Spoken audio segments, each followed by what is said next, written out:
January 2025, Eastern Congo. What happened next shocked the world. In just days, the M23 rebels did the unthinkable. They captured Goma, a city of 2 million people. Congo's army gone. Military posts abandoned. The government's grip on power crumbling. What happens next was even more chilling. The rebels made an announcement that sent shockwaves through Africa. We are here in Goma to stay as Congolese. We will continue the March of Liberation all the way to Kinshasa. We are marching to Kinshasa. The capital of Congo was next. That's when the powerful voices of Washington made their move. America should side with the rebels of the Democratic Republic of Congo. Top policy advisors urged Trump to support the rebels. Their argument was simple. Congo has trillions in mineral wealth. China controls most of it. A rebel's victory could push China out. We all know the rivalry between Trump and China. Trump has consistently made it clear that he wants to counter the malign influence of the government of China that has made huge investments in the DRC. But then, Trump did something that left everyone stunned. Instead of supporting a potential regime change, he stood with Congo's legitimate government. The same government that gave China access to trillion-dollar minerals, signed massive deals with Beijing, openly opposed American influence. In the next few minutes, I'm going to reveal the hidden truth behind Trump's most shocking African decision, because what I discovered changes everything we thought we knew about power in Africa.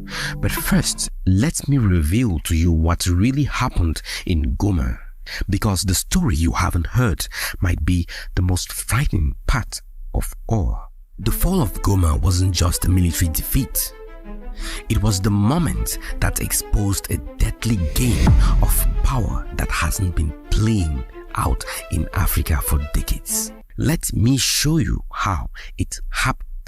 In late January 2025, M23 rebels launched what seemed like a routine offensive.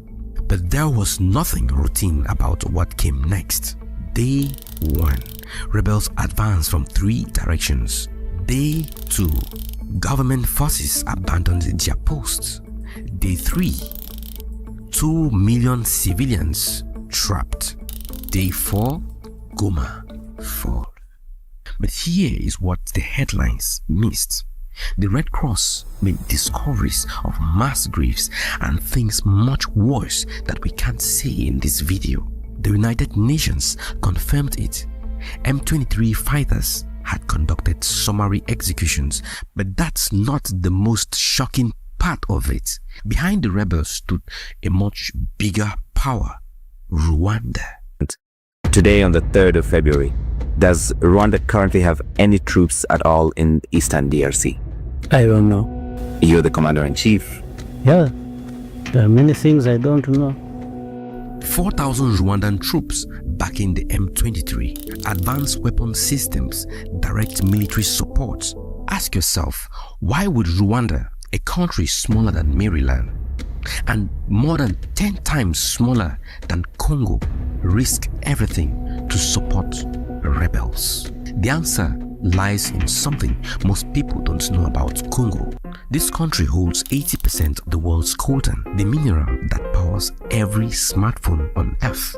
There is a very high chance that the device from which you are watching this video right now has a part that comes from Congo.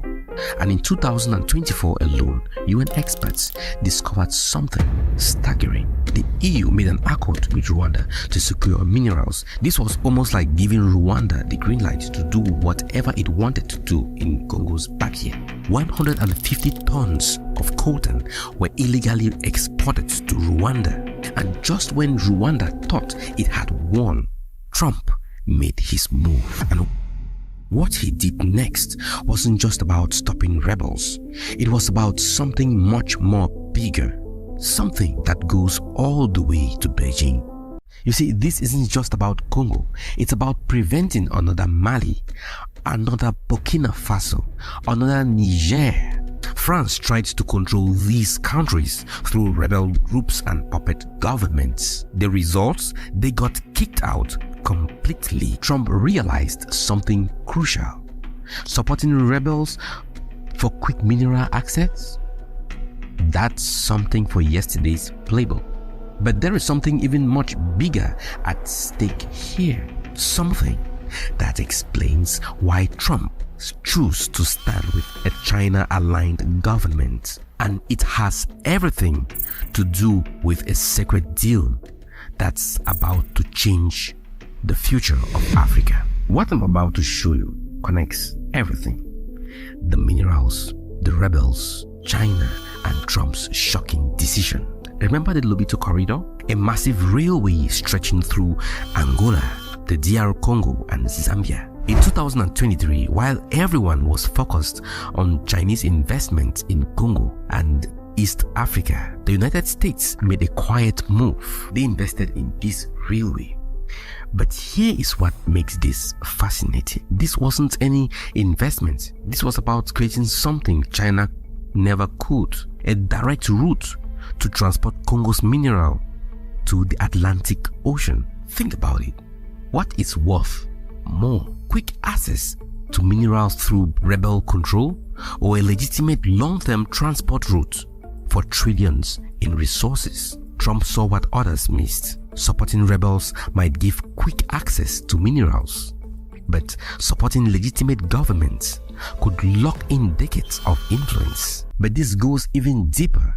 China has spent several years building influence through infrastructure projects, mining deals, and government partnerships. And that's exactly why Trump's move was genius.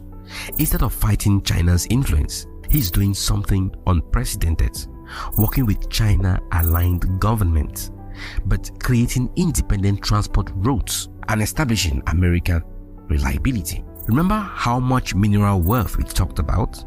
$24 trillion in untapped deposits, 80% of the world's coltan, vast reserves of cobalt and gold. The old playbook is simple. Back the rebels, overthrow the government, and control the resources. We have seen this before. Libya 2011, government overthrown, resources compromised. Mali, French-backed interventions led to chaos, and multiple African coups leading to resource exploitation. And this old type of politics is what gave fame to leaders like Ibrahim Traoré.